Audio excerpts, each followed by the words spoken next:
Welcome to Routing, Middleware, and Templating. After watching this video, you will be able to explain routing in Express, describe middleware and how it is used, and explain template rendering in Express. Routing is an important aspect of server-side scripting. Requests to different routes to the same server must be handled by the server. Requests can be GET, POST, PUT, or DELETE.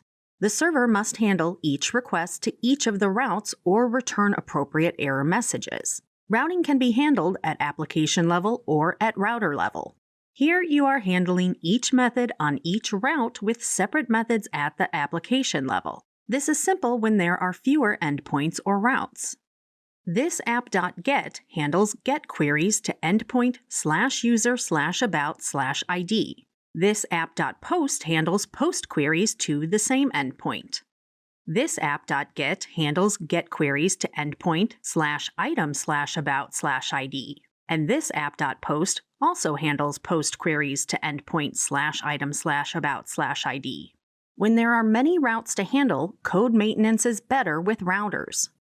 A router by itself is used for branching query handling and routing each query differently. Here, you are defining two routers. One is for an item and the other is for a user. All the requests that come with the item are handled by the item router. The /item/about and /item/detail routes are handled. All the requests that come with /user are handled by user router. Here, /user/about and /user/detail routes are handled. Depending on the Uniform Resource Locator or URL, the response changes.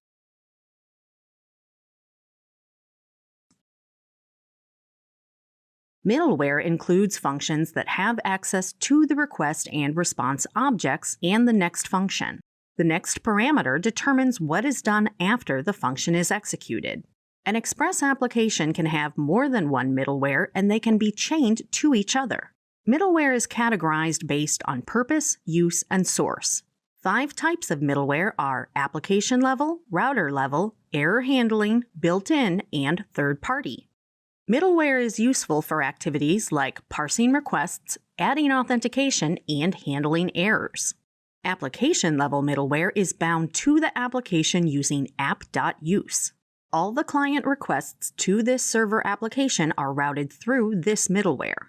This routing is useful for activities like authentication and checking session information. Here, you are defining middleware that will check the password that is passed. If the password is equal to pwd123, then it will log the time and chain to the next logical action, which is processing the request.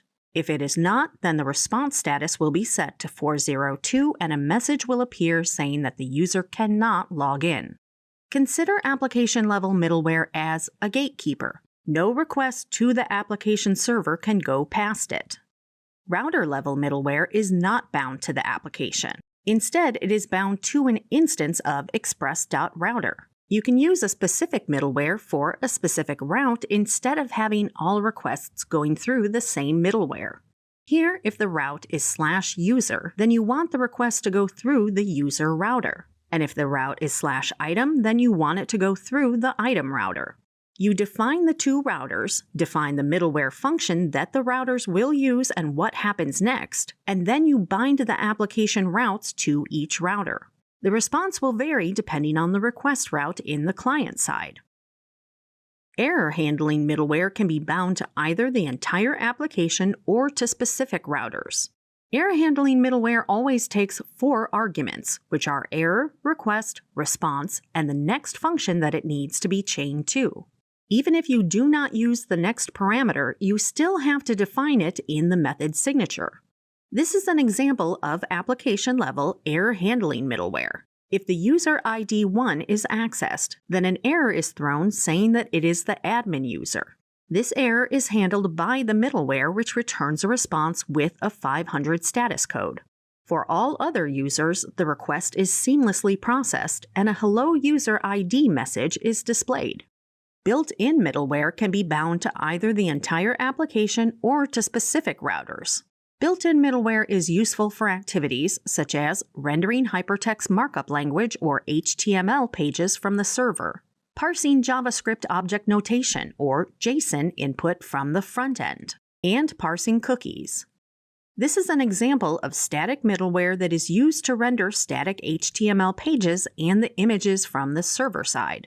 Here at application level, you are defining that static files can be rendered from the CAD 220_static files directory.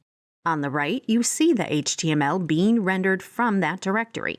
Notice that the URL has only the server address and the port number followed by the file name. You can also define your own middleware or use third-party middleware, which can be made available through npm install. Because Node.js is open source, there are plenty available to install and use.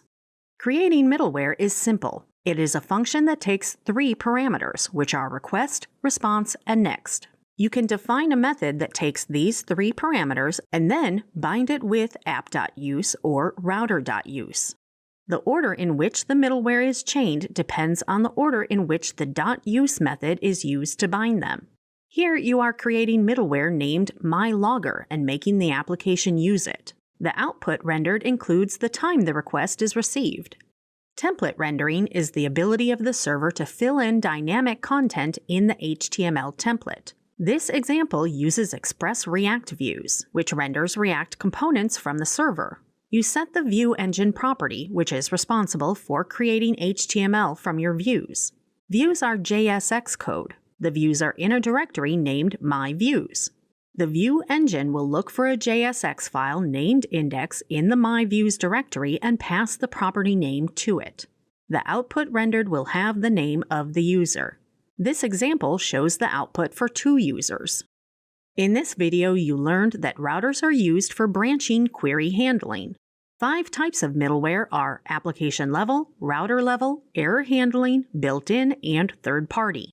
And template rendering is the ability of the server to fill in dynamic content in the HTML template.